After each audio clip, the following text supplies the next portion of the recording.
Hi, everybody.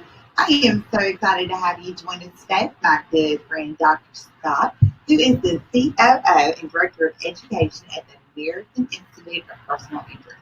Now, some of you may remember him. He joined us at the end of last year, and man, did he knock your socks off, because y'all had such great feedback about his presentation that we couldn't help but bring him back again this quarter so we could talk about specifics of how to market to, improve your PI practice or improve that part of your practice. And so we're super excited to have the expert with us today. So, Dr. Scott, welcome to the webinar series. Great. Thank you, Christy. I appreciate it. And thank you to ChiroHealth for having me back on what I think is a very popular topic about marketing yourself and your practice to personal injury attorneys. And this presentation is the do's and don'ts of marketing yourself. And just to reintroduce myself real quick, as Christy said, I am the COO and Director of Education, and I help busy providers just like yourself to improve and strengthen and grow and market their personal injury practices. And it's just the personal injury component of your practice. This is not about making you into an exclusive or 100% personal injury practice, but it's about getting the part of that practice, improving that revenue stream, making it better, making it more profitable. Very few providers turn away personal injury patients, and I'm sure if you're on this webinar, then you actually accept PI patients. So what we're going to try and do today is to avoid some of the common mistakes that I've seen over the years in working with doctors all over the United States. Now, marketing is essential. It's not a dirty word. In healthcare, you actually do have to market. Some will consider it actually the lifeblood of your practice. And within marketing to personal injury attorneys or marketing that part of your practice is very unique. It has a lot to do with the personalities of the PI attorney. It has a lot to do with the providers as well. And as you probably already know, PI patients have a great ROI, which is return on investment. And what we're going to discuss is low cost and no cost. A lot of providers think that they have to spend thousands and thousands of dollars on marketing this part of their practice, and really you don't. And sometimes that's shocking when I say that. But ROI for PI patients is really profitable. And ROI, if you're not familiar with what that is, return on investment, it is the most commonly used profitability ratio on what you spend versus what you receive. And another reason why I talk to doctors about this is that if you ever plan on selling your practice, that having systems in place and having profitable revenue streams will obviously increase the value of your practice and make it a practice that is wanted by somebody that is looking to maybe get into your area. Just think about it from your perspective. If you were purchasing a practice, would you want one that had certain systems in place, or would you want one that were only you're buying is location, some equipment, and the furniture? You'd want to go in day one and have certain systems in place and be able to continue with those. So if you put this in place, you can begin to have that for yourself. Now, there's a lot of problems. I just want to start with those real quick with marketing to personal injury or providers having their PI practices. Is they're not getting enough quality PI referrals. I see that quite a bit. They may be getting some referrals, but they're not really considered quality patients. A lot of providers have insufficient attorney or quality attorney relationships, or maybe even no relationships, or maybe the relationship has deteriorated over time. I hear that quite a bit as well. As I used to get a lot of referrals from attorney X, but now, you know what, I don't really get them anymore. A lot of providers are seeing a decrease in revenue and profitability, especially if you're working in the health insurance arena or Medicare or private pay. If that's a large portion of your practice, you might be seeing some decrease in revenue there, and you're working harder for less. If you think about it, let's go back and just think about when's the last time you actually got a raise from any of the health insurers. It's been a long time since health insurance has actually increased reimbursement. They've put more of the burden onto the patient, but as far as increasing reimbursement to the providers, it's been quite a while. So these are just a few of the common PI practice issues that I see. Now, providers have a lot of questions when it comes to PI attorneys. It's like, how do I get into to these attorneys? What do I say when I actually get there, or when I actually have a presentation, or when I have a meeting? How do you handle questions? How do you follow up? How do you deliver? I mean, these are some of the things that I see all the time. And in this presentation, we're going to attempt to answer as many of these questions as we can. And at the end, we're going to give you some actionable steps so you can go ahead and get started with this right away. But providers have a lot of questions about attorneys, and we're going to try to answer those. I want to start off with just a little background on marketing. First of all, we're healthcare providers. We did not go to school for marketing. We did not get classes in marketing in our professional schooling. We probably didn't get business classes either. So unless you actually seek out that information or hire somebody or are proactive, you're not very good at marketing, most providers. Over time, through trial and error, maybe you've become, but right out of the gate, most providers are not very good at marketing. But I like this definition because this really fits especially into this very specific track of PI attorneys.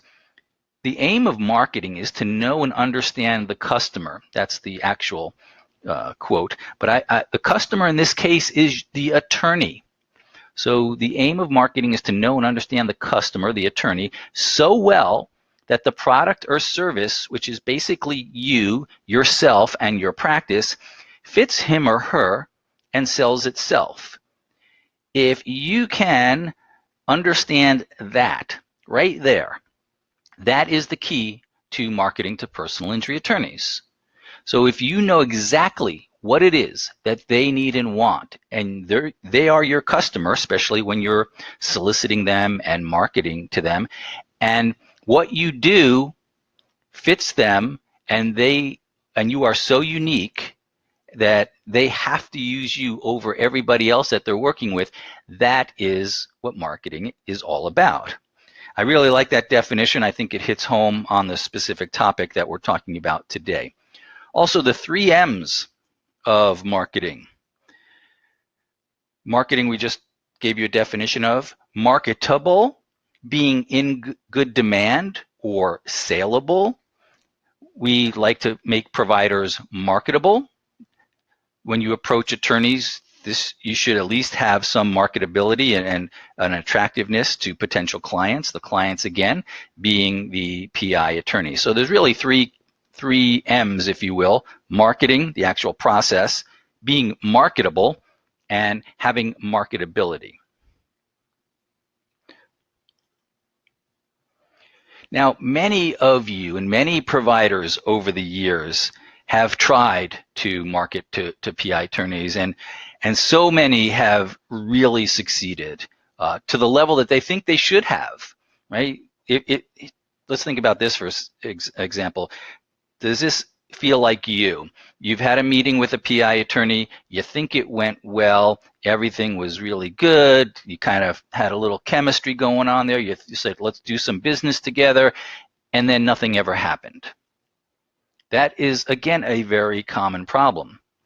Well, there are reasons why that particular relationship really never got any traction. And it probably had to do with your presentation and what you discussed at the meeting. If you're not speaking the attorney's language, and we'll get into a little bit more detail on each of these here in just a second. If you're not speaking their language, if you're not coming from a certain perspective, you're not going to get the results that you think you should have. And even though you felt the meeting was good and the attorney didn't say, get out of my face, and said, oh yeah, let's go ahead and move forward, then there's reasons for that. So some really have succeeded to the level that they want. Some get some results, but what it boils down to is a lot of wasted time and effort on both parts. So if you find yourself having solicited and not really getting the results, we're going to try and give you some things to overcome that and make your presentations and your marketing more profitable and more successful. All right, so in this presentation, I have 3 goals: to improve and get a steady flow of referrals from PI attorneys, and we're going to break those out into some categories here and make it a little bit easier for you. And we'll cover some of the don'ts and the do's, as the title of the webinar states. We're really looking for long-term relationships. We're not looking to just go in there and wow them and then just get a bunch of referrals and not be able to deliver. That's a recipe for disaster, and you're going to ruin relationships before they even get started. If you're in this for the long haul, you really want long-term relationships. You want a steady flow of referrals from those positive relationships. And whatever your PI practice is right now, and we'll talk about some specific numbers in a little bit, but you want it to be a profitable revenue stream as well. A lot of providers, personal injury is not profitable because you're getting taken advantage of when you actually work with maybe PI attorneys. They're reducing your bill, they're giving you a runaround, they're not paying you, they're paying the patient. There's reasons for that, but we want steady flow, long-term relationships, and a profitable personal injury revenue stream in addition to whatever you do in your practice. Maybe you have a wellness portion of your practice. Maybe you have a special modality or special technique portion of your practice. Maybe you have group health insurance. Maybe you have Medicare. Maybe you have private pay. Maybe you have all different types of revenue streams. We want to just focus on making this one as profitable as we can through this presentation. All right, let's talk a little bit about the business of PI. Now, this comes from the attorney's perspective. I want you're going to be really successful in marketing to PI attorneys if you do a few things right off the bat. Take off your doctor hat. Take it off, put it on the desk, put on your attorney hat. I know you're not an attorney, but I want you to think about looking at it through a different lens. Look at everything we're discussing today through the attorney's perspective. Well, what do attorneys want?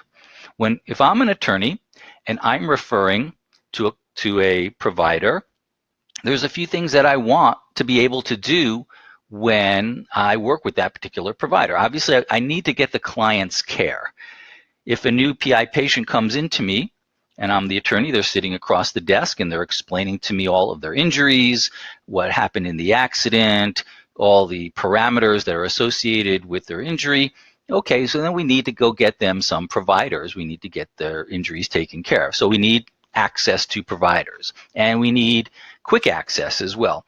Also, I want, and I know this is probably counterintuitive, but to providers, but attorneys really want it to be made easy for them. I mean, who doesn't in reality, right? They want easy settlements. So they want to work with providers that make it easy to settle. Now, easy may not be what you're thinking right now, and I'll share with you some of the steps that will make it easy for them. They want to maximize recovery. Wow, shocking, right? I mean, go figure. Somebody wants to get as much as they can on each case and maximize the recovery. Ask the PI attorneys if you have any current relationships. Next time you have a meeting, hey, Bill, would you like to get as much as possible on each of your cases that you settle, or as little as possible? Shocking, right? You're going to get the answer, well, gee, that's a pretty loaded question. I think I'd like to get as much as possible.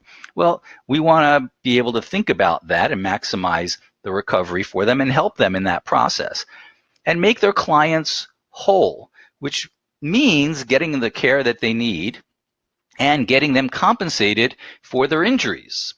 Again, not shocking, but what I see is a lot of providers don't think about this. And I get it, because this is not really why we went to school. We don't think about this. It's a small part of our practice. We're not thinking about what the attorney's thinking. We don't think about things from their perspective.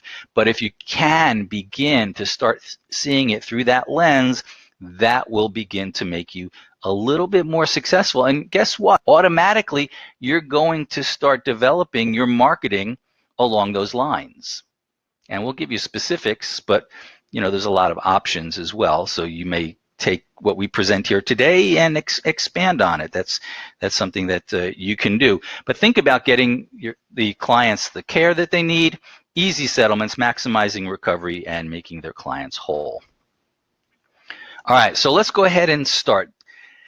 There are 3 things that I want you to think about here right at the beginning, and we're going to take a little bit deeper dive into each one of these here.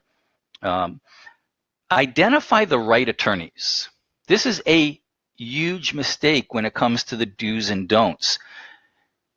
If you don't identify the right attorneys, all your efforts are going to be wasted. Think about attorneys that have the same kind of business plan or strategy as you do.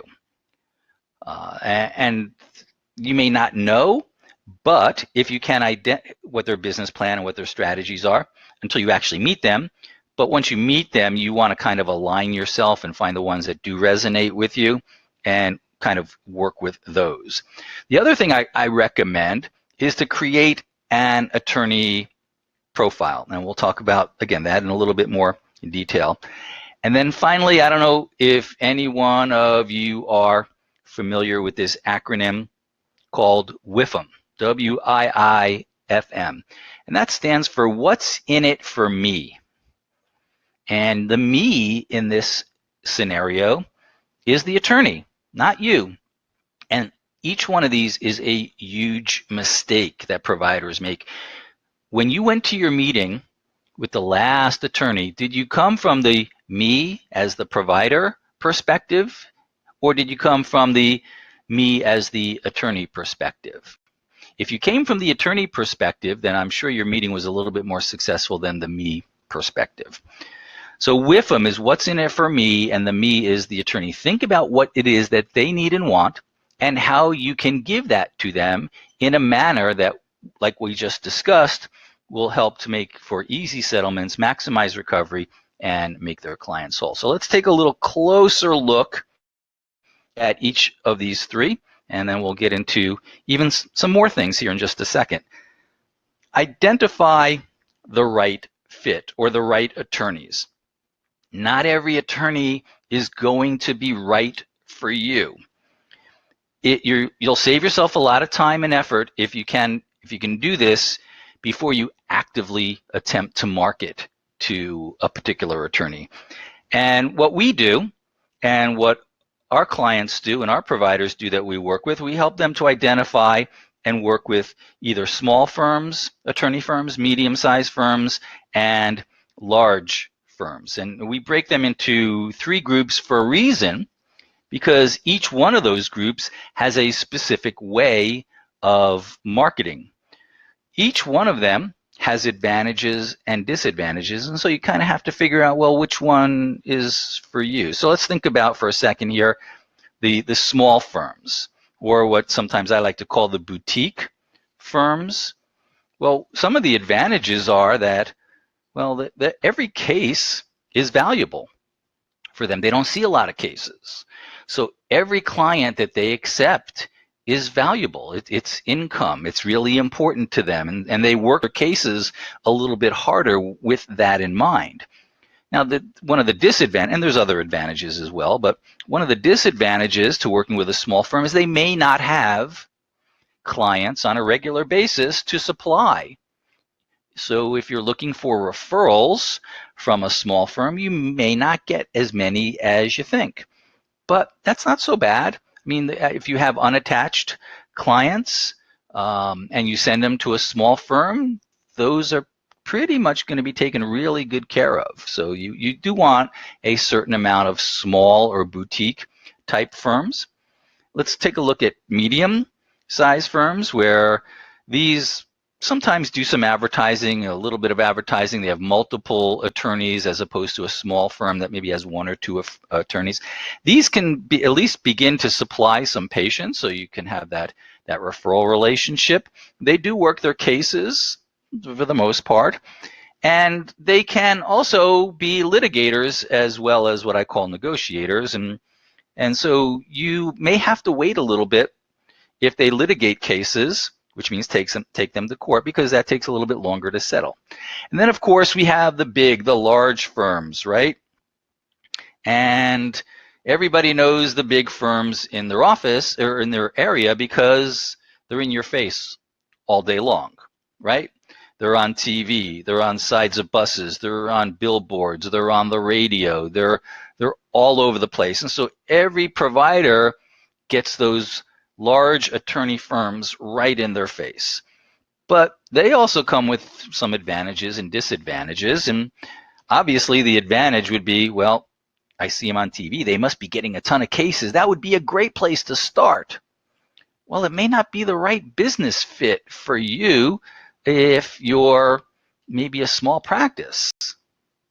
So you kind of have to think about that. And then there's disadvantages as well. Kind of have to play by their rules sometimes. Sometimes they'll ask the providers that they work for reductions. And there's a whole scenario with large firms that I'm really not going to get into in this presentation. But I just want you to think about wherever you're practicing, the large firms, the medium-sized firms, and the small firms, and think about taking the time to identify which one is going to be right for you.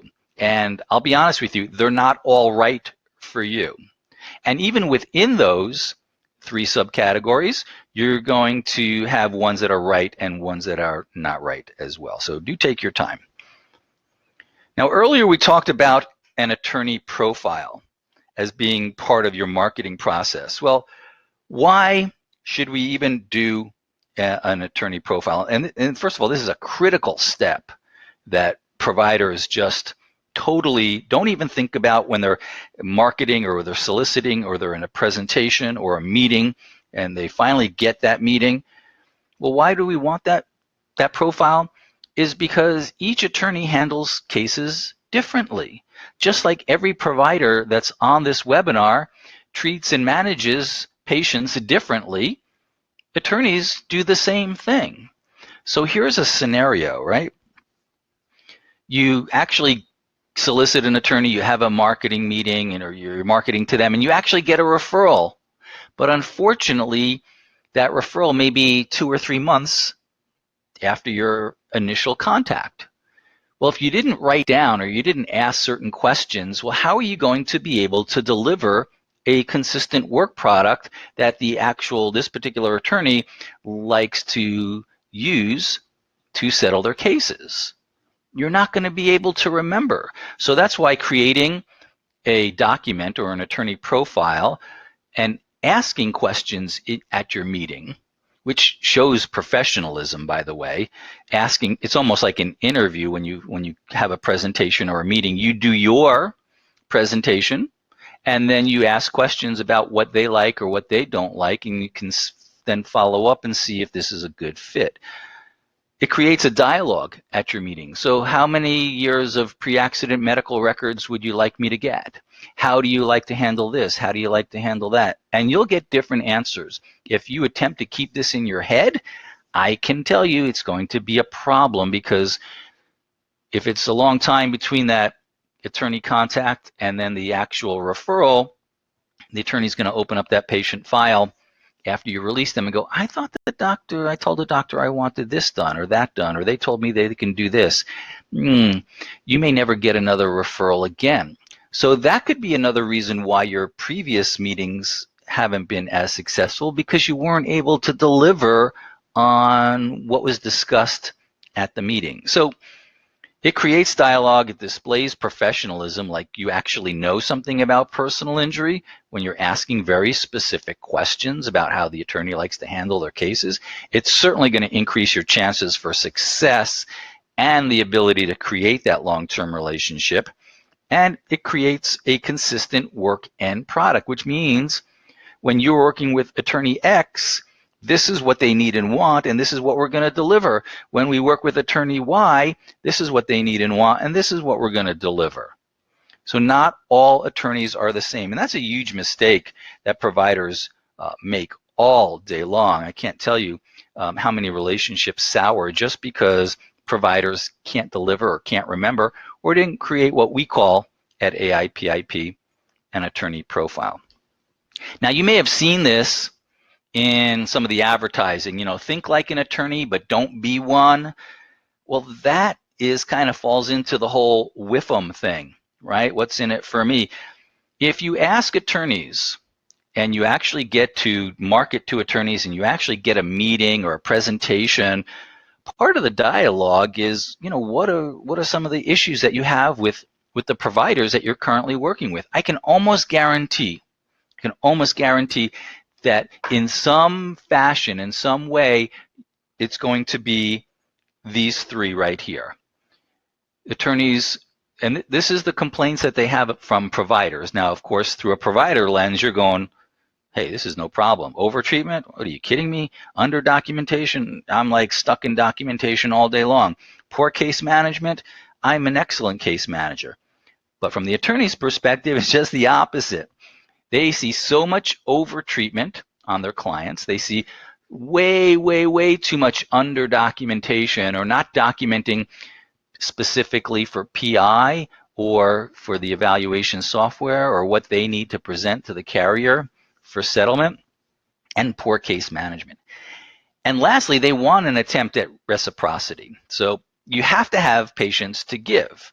So that's one of the big complaints. If you're going to solicit and you're marketing to a large firm and you're just maybe a very small practice that doesn't do a lot of PI right now, well, you're not going to be able to match them one for one if they actually say, okay, we'll start sending you some patients, and they send you 10 a month and you can only send one. Well, they understand that you're not going to be able to match them one for one. You're not going to be able to send 10 unattached clients to them a month, but you have to at least make an attempt. This cannot be a one-way street, and that's another huge mistake. So how do we overcome and how do we correct that? If attorneys want an attempt at reciprocity, is we have to do some internal marketing. But when you're marketing and when you're soliciting and when you're doing a presentation to a PI attorney or group of attorneys, think about the big three. Or if you're not even sure that maybe that's an issue with them, go ahead and ask them at the meeting. Go ahead and ask them what are some of the common issues that they're experiencing, or complaints or issues that they have with the providers that they're currently working with. So hopefully you wrote down that particular question, because that'll open up dialogue. If you have no idea what to say at a meeting and all you're talking about is how's the weather and how do you think the local sports team is going to do, or talking about who knows what providers talk about at these meetings, that's just an open-ended question that will probably take the whole meeting time just in itself. But if you can overcome those issues better than anybody else, you're going to have successful meetings.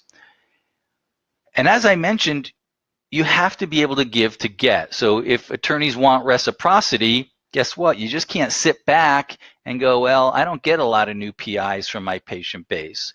Well, why don't you get a lot of new PIs? Is maybe you're not actually educating. So having internal marketing as well as marketing and doing the don'ts of marketing yourself to PI attorneys is going to help your practice. Not only are you going to get unattached, but you're also going to get referrals from outside sources. And as it says there on the screen, it's going to help to solidify those attorney relationships. It's going to overcome the one-way street scenario.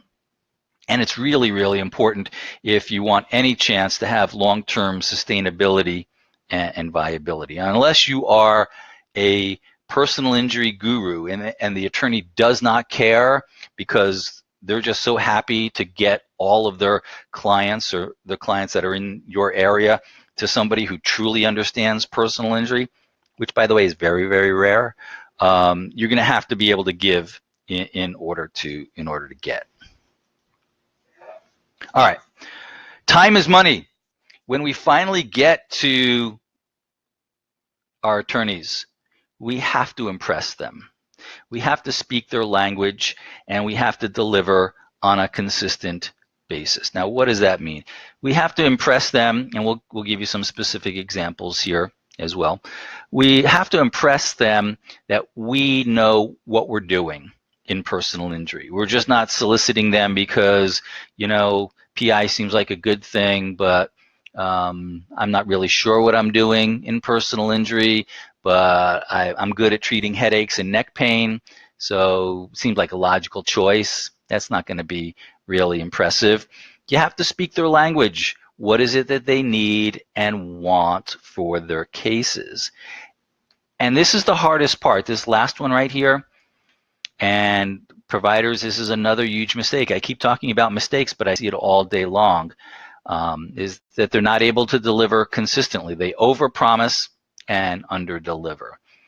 If you finally get that meeting and finally you establish that this attorney is going to send you a client, and then you can't deliver on what you said, that's it. You're done. You're never going to get another referral. Or even if you do have a relationship, and over time you've become inconsistent in your delivery of your work end product, that could be a reason why a lot of providers are experiencing like, well, you know, I used to get a lot of attorneys from Joe Smith, but now I don't get any anymore. Well, that's possibly a reason why, is because you haven't kept up with PI, or maybe you're not delivering and what they need and want, and they found another provider who can. This is business. This is about the attorney making money, profitable, as well as you, and making their client whole. And if they're having to get lower and lower settlements because of providers' actions or inactions, then they may start looking elsewhere. And you have to constantly stay on top of your PI practice and your PI knowledge. Now, there's also, when you approach attorneys, you see there on the screen it says known versus unknown. Everything, these three things right here are going to be a little bit different. If you're approaching some of what I call your known attorneys, you already have relationships and maybe you want to improve upon them or expand upon them, versus unknown. If you approach unknown attorneys, it's really a lot harder to get your foot in the door. So that's why I would recommend, if you're taking any notes on this, is to begin to jot down the names of what are your known attorneys. This is the easiest way to start getting more referrals and applying the concepts that we're discussing in this presentation, is with your known attorneys. When you approach unknown attorneys, basically you can consider that a cold call. Like you're trying to call them, you're knocking on their door, you're showing up at their office. They don't know who you are. It's going to take a lot longer to get in. Not that you shouldn't try. I'm just saying that it's easier to do all this first with your known attorneys and really solidify and get those going and improve those referral relationships before you start heading out into the unknown category. You'll be a lot more successful that way. Now, there are a lot of choices when it comes to marketing yourself and your practice to PI attorneys. This is not the only list here. You can send letters. I know some providers like to drop off goodies. They drop off cookies, they drop off cupcakes, they drop off tickets to sporting events, they come by and drop off all kinds of things. That's they send a marketing person. You can see there the check mark. I want you to consider this. Your first contact, whether it's with a known or an unknown, is going to be more successful if you, not a marketing person, but you, the provider, have a personal one-on-one meeting. Now, you also see group presentations there on the last one. I would not recommend that. Providers sometimes, well, the attorney's office wants me to come in and do a group presentation to the entire office, all their paralegals, all their attorneys, and I would not recommend that as the first. Maybe go ahead and do that later on. First of all, how many out there are truly comfortable in public speaking? Right? That's probably one of the top two biggest fears of people is to speak in public. And you have to know your stuff as well, backwards and forwards, and be able to answer questions from multiple people. Are you totally prepared for that? And I would say no. I would say start off small.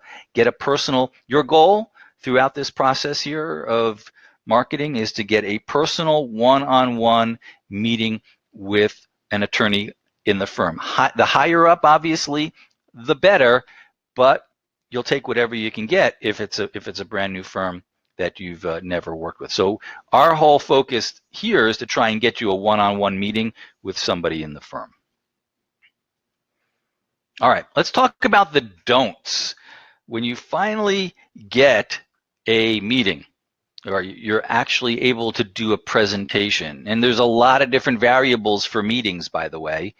You know, you can have a one that's over food. You can have one at your office, their office. There's a lot of different things as it relates to meetings. How much time do you have? There's so many different things. These are some of the don'ts. Don't overpromise. Don't say that you're going to be able to do X, Y, Z. Don't discuss treatment. Wow, I can tell you that that's a big shock to a lot of providers. Do not discuss treatment. That is not impressive to attorneys. I know you're probably thinking that, Scott, you are so wrong on this, but you know what? Go ahead and try it for yourself. Or if you're not getting the results that you think you should have, you probably spent too much time on the don'ts here and discussing, well, I can get my patients better faster. If you have ever uttered those words, those are not impressive to the personal injury attorney. They're impressive to you and they're impressive to the patient, but that's not what the attorney in the WIFM is looking for. You know what they're thinking? They're thinking you're a doctor. You should be getting your patients better. That doesn't impress me. That's almost a given that you're getting your patients better. So discussing treatment is a waste of time. Don't wing it. What do I mean by winging it? You finally get yourself there and you haven't taken the time to practice or script out or study up on what you want to discuss at your meeting. You're just so happy that you show up and you have no game plan going in on what you're going to discuss. Don't discuss the competition, such as you're better, or name drop who your competition is. They'll know if you're somebody that they want to work with without having to discuss the competition or even go negative. Also, don't ask for all their referrals. I don't know how many of you out there meet with attorneys on a regular basis, but that's kind of part of my job.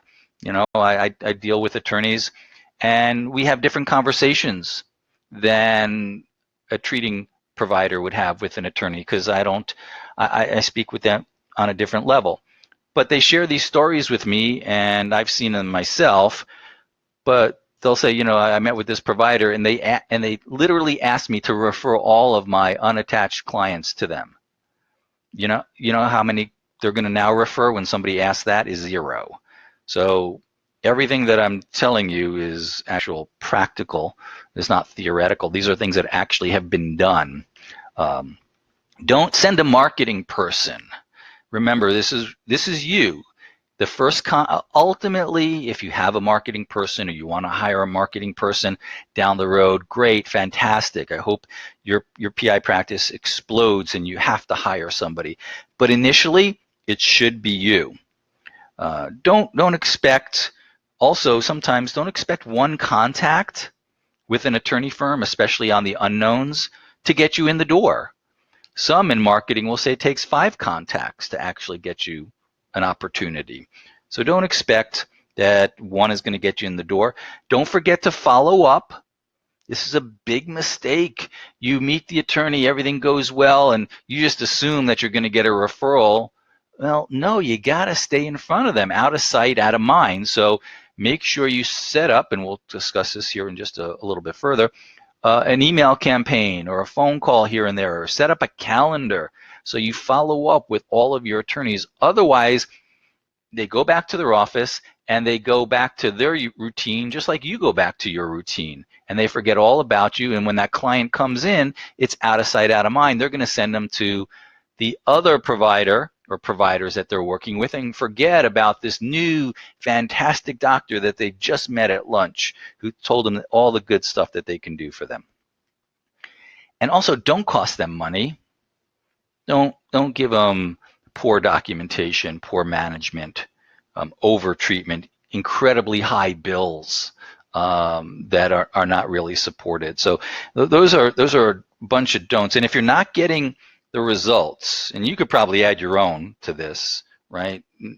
You know, if you're not getting the results, I'm sure you have some things that fall into the don'ts. But if you haven't gotten the results that you would like, I'm sure you're probably on this don'ts list. But let's get to the do's. And we're going to take a closer look at some of these here. Make sure you prepare yourself. Make sure you make yourself marketable. Have cases available. So remember, go back to our internal marketing. Go ahead and start doing that now in anticipation of having cases available when you actually go ahead and get your meetings and presentations. Position yourself. What is positioning yourself? Is making yourself unique. Keep in mind, these attorneys already have providers. And if you're hitting sometimes the knowns or even the unknowns, if you're asking the known attorneys for more referrals, or if you're hitting unknowns and trying to get your foot in the door at certain firms, guess what? They already have providers that they know and they like and they're working with. So you have to position yourself differently and make yourself unique versus the providers that they're already working with. Otherwise, guess what? You're an unknown entity. If I refer you a client, I don't know what I'm going to get. I'm just going to stick with who I have. So keep that in mind as well. Create a system. Most providers don't have a system. This is the marketing system. Uh-oh, our PIs are down. We need to call up the attorneys and get meetings. And then all of a sudden you get busy and you forget to market. Well, you want a system that keeps it going. And I call bring the proof. Talk is cheap. Action, proof is a whole lot better. If you say in your meetings that you're going to be able to do something, bring something that shows it in a piece of paper, a report, some documentation, some management. Bring something that actually proves it, a positive outcome of a case, of things, of actions that you may have taken. Bring the proof, because if you can show them, that's going to be a whole lot better than just sitting there telling them what you can do. All right, so let's take a little deeper dive into some of these do's. Review under the banner of preparing yourself, review your PI procedures from start to finish. Your phone call, your initial phone call, all your procedures, your documentation, all of that stuff, all the way through the end. What are your specific PI procedures? And make sure that they're current. Review some of your recent PI cases and look at the outcomes, not just whether you got paid, but whether it was positive or negative. Did the patient get the care? If you can find out what the settlement was from the attorneys as you're going back over maybe 5 or 10 cases in the last 12 months or 18 months and see what the outcome was. Hopefully they're positive, but if they're negative, try and figure out what was the issue and why it was a negative outcome. And identify 3 to 5 attorneys to start with. Don't bite off more than you can chew. Start with your knowns. If you don't have 3 to 5 knowns, well, everyone's going to be an unknown, and unfortunately, that's where you're going to have to start. So every office, every practice is going to be a little bit different, but you have to prepare yourself. One of the big things that I see with providers is they come up to me and they go, Scott, how do I market? just tell me how to market. Everybody wants to get to the end, which is marketing. You have to take a little bit of time within your own four walls to make sure that you are ready to get out there and market. It's going to be a huge waste of time to go to the end where you're marketing to attorneys when you're really not ready to receive referrals from them. So review those procedures, take a look at some of the recent cases, try and get some outcomes and some settlements if possible, and identify 3 to 5. Start with them and then move from there once you have those relationships. Another do is make yourself unique. In PI, it's your actions is what makes you unique, just like the thumbprint. What makes you unique? You are different. Well, do you know about value drivers? And these are things that you can talk about in your meetings and also obviously be able to deliver. But this will make an attorney sit up and take notice of you. If you understand injuries and conditions and value drivers, if you know about diagnostic imaging and the when, the why, and the how, such as MRI, MRA, DTI, ligament instability, if you can case manage and humanize and use outcome assessments and understand injuries such as TBI and manage these, again, this is music to their ears. Documentation, sleep disturbance, diagnosis, have really good, high-quality daily treatment notes that make sense, that they can take and present to the carrier. Have an understanding of personal injury and the issues that are out there in PI land, such as missed and gaps and delays and things of that nature. And finally, help in the settlement. You either have two choices, either you're helping or you're hindering. If you're helping, you would give the attorney a final report. You would give them an organized file, and you would do it in a timely manner. I can't tell you how many times attorneys will tell me, I'm waiting weeks to get records and bills from Dr. XYZ. Well, why does it take weeks after a patient has been released?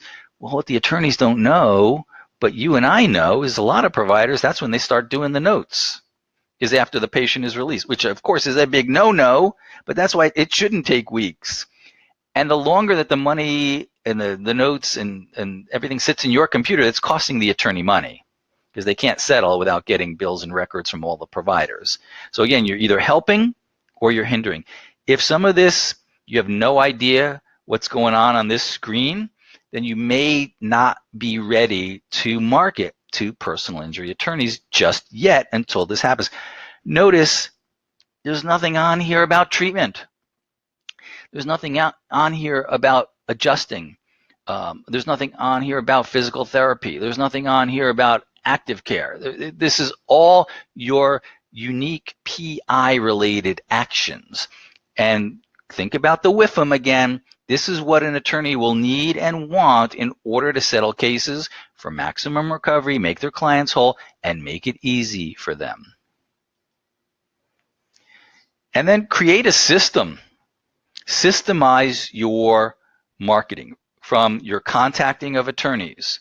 Have a calendar so you can follow up on when you're contacting them, if they returned your phone call, to call them again.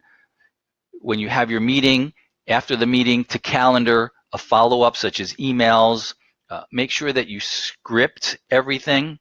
If you're making the phone calls, like the initial contact to set up meetings or presentations, make sure you script it so you stay consistent. If you're having your staff, which they can do, they can set up a meeting as well, but you have to go to the meeting, but they can go ahead and set up the meeting. Make sure you script it so you know what your staff is saying, right? Depending on which of the attorneys they're approaching. Are they approaching a known attorney? Well, you've gotten 25 referrals from this attorney over the last 12 months. That's a little bit different phone call. Hey, let's get together for lunch or dinner, and let me show you the way I'm doing things now that'll really help you, versus a cold call to a large advertising firm. That's a totally different script. So script it out. Make sure you have a calendar to follow up. And then, as I mentioned earlier, follow up with an email campaign. Once you have that meeting, then stay in front of them. Send a thank you right away. And then every week or two, send an email about something PI related so you stay in front of them. Of course, you want to ask for their permission. You just don't want to bombard them.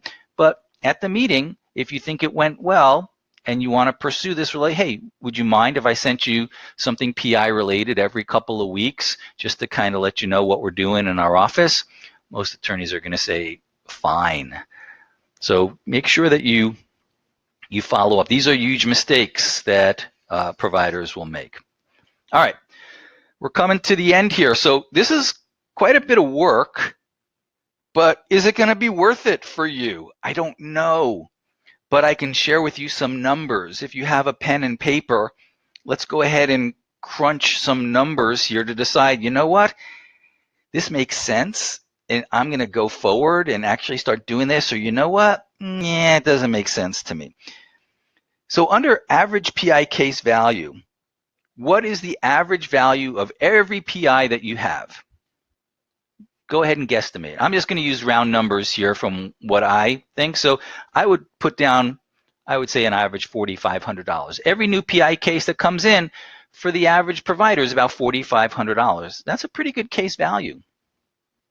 And then how many additional monthly PI cases do you think you could get with just a little bit of work in this particular part of your practice? Okay, if you did nothing, I mean, you could probably get 2. So let's just mark down 1 or 2. So you have 4,500 under case value, 2 for cases per month, which is 24 times 4,500, which for me comes out to an additional revenue in your practice potential of $108,000 a year. So I don't know, is that worth it? I don't know, you have to decide. But let me also share some other numbers with you. If Medicare is paying $35, right, you would have to add, for that same amount of money, 227 Medicare visits to your practice for the same amount of revenue of $108,000. You have to add 180 visits of private pay patients at $50.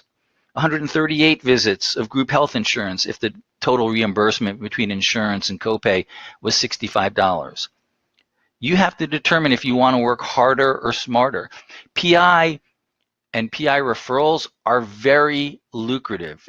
As I mentioned, it's a great ORI, but it does take a little bit of work. And let's just crunch out that 108,000, which is based on 2 additional PIs a month at $4,500 case average.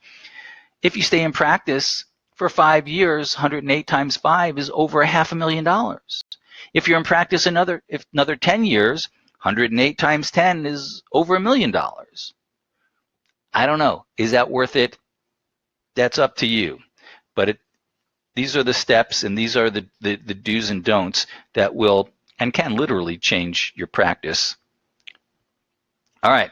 So I'm going to open it up to questions. Christy, I don't know if we have any questions. And I also have a gift for you as well. So while we're seeing if anybody has any questions or anything going on there. If you would like, we have a white paper.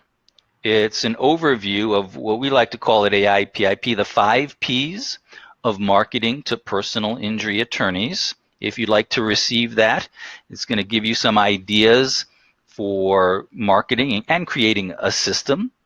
You can send us an email to info@aipip.com, and on there in the subject line, you can just go ahead and put in the word marketing, and we'll send that out to you. It has some tips and some steps that you can go ahead and apply directly into your marketing. Thank you so much, Dr. Scott. We do have a question. Okay. Can the marketing person at a clinic attend the meetings with the PI attorneys if the doctor is not available? If the doctor is not available, is that the question? I would say make yourself available. I wouldn't do it I guess I have a lot of questions back to the person who asked the question, but I wouldn't schedule a meeting if the doctor is not available, because as I mentioned, it really needs to be you as the provider for the first time, and then after that, if you do want to follow up with a marketing person, I would say go ahead. but really make an attempt, because it's you that they're buying, and it's you that they're trusting, and it's you that they're going to be ultimately working with, and not the marketing person. So I would make an effort to make sure that you're there. Definitely until the relationship as well as established. It's a little bit rough hearing you there, but what was that? I said definitely you want the doctor to have that encounter. Oh, yeah. Mm-hmm. Yeah, the doctor should be the one that's doing that. Yeah, absolutely. Yep. And they said question answered, awesome. So our next question is, how or who do you approach at the attorney's office? They don't usually answer. How do you approach them? Okay, that's a good question too. So what I would do is start with your known attorneys, ones you have a relationship that they should, unless you totally like upset them, they should at least answer your calls. So start with your knowns, ones you already have a relationship, and really try to solidify those and expand on those. If you don't have any of those, one of the best ways is to go back over, this takes a little bit of effort, but go back over your cases. And sometimes patients come in with attorneys that you don't know. They already come attached, and you can approach them. That's a different approach. It's a different type of attorney. You have a relationship, but you've never really met them and talked to them. They just kind of came along with the patient. You can start there. If they don't call you back, then that may be an indicator that they're not really happy with you. But most should call you back if you've had positive outcomes, for sure. And another way goes back to the internal marketing. If you have cases to give, that changes the leverage. You now have a little bit more leverage because you can call them up and go, hey, I've got a patient sitting here that needs representation. Do you want to call me back and discuss it before I send them over to you or not? So these are all the things that go on. This is why these concepts are extremely important, is to be able to internal market, and that also can get you in the door as well. So good question. Daniel is scheduled to attend your seminar in Phoenix in March. I wanted to know if you were going to be the instructor. Am I going to be the instructor for the Phoenix seminar in March?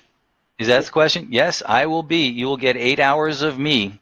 Absolutely. I will be there March 21st here in Phoenix, for those of you that may be coming or want to come.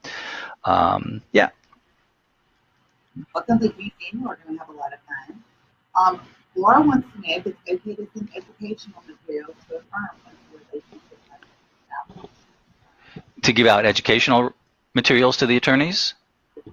Yes, if you have things that are, in addition, what I call bringing the proof, which is kind of specific for personal injury, if you have educational materials that relate to chiropractic or relate to some of the things that you do on your cases, because you'd be shocked. Sometimes you do have to educate attorneys about things like DTI and ligament instability and MRA, and you're going to come.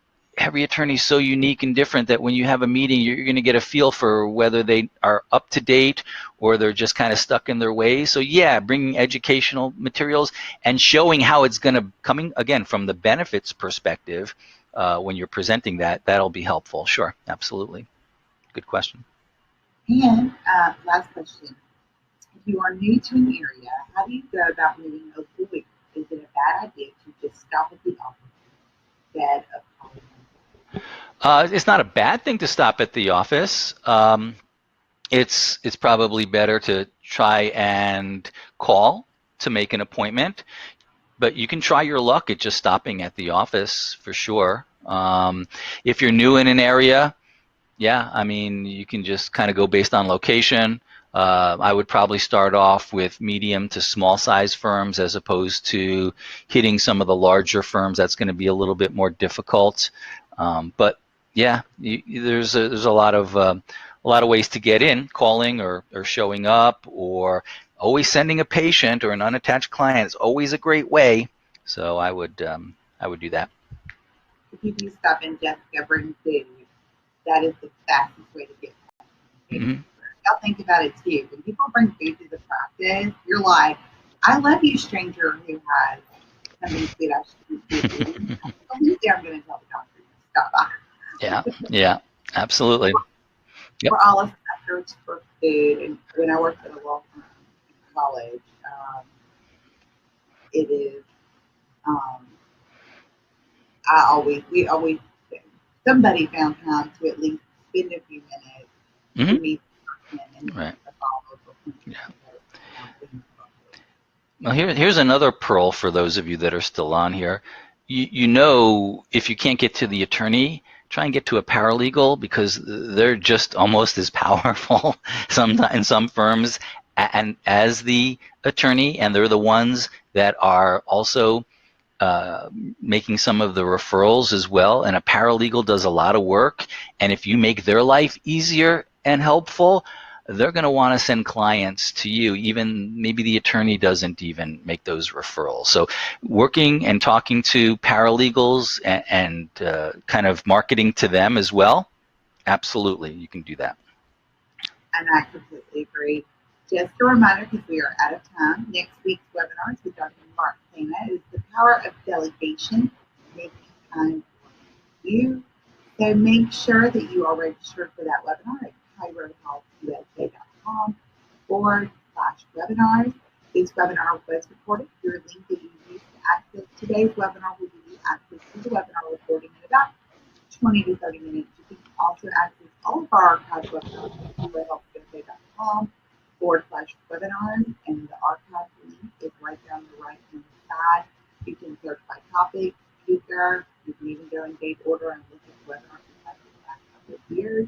Be looking out for Dr. Scott in the city near you. You can look at all his upcoming seminars at his website at apix.com. So check it out and be looking for his feedback on the webinar series later this year. Everybody, you have an amazing rest of your day and a fabulous week. Next week. Thank you, everybody.